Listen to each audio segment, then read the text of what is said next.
মন্দ বাজে। কবি ভবানীপ্রসাদ মজুমদার। সে এক দেশে তিন ভাই, নাম খারাপ মন্দ বাজে।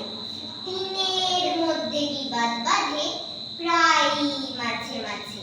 খারাপ বলে, দেখ মন্দ, স্বভাব বদল কর, তা যদি না পারিস তো তুই আলাদা তোল ঘর। মন্দ বলে, বটে বটে, তুই বা ভালো কিসে? তুই তো খারাপ, খারাপ হলো তোর সঙ্গে মিশে। আমি তো খানিক ভালো, ছোট ভাই যে বাজে, আমার ঘরে দোষ চাপানি, তা আগে বললে না যে। বাজে বলে, আমায় কেন তোদের দলে টানিস? তোদের মতো খারাপ মন্দ আমি নই, তা জানিস। ফালতু ওদের খুড়তুতো ভাই, সে বললে,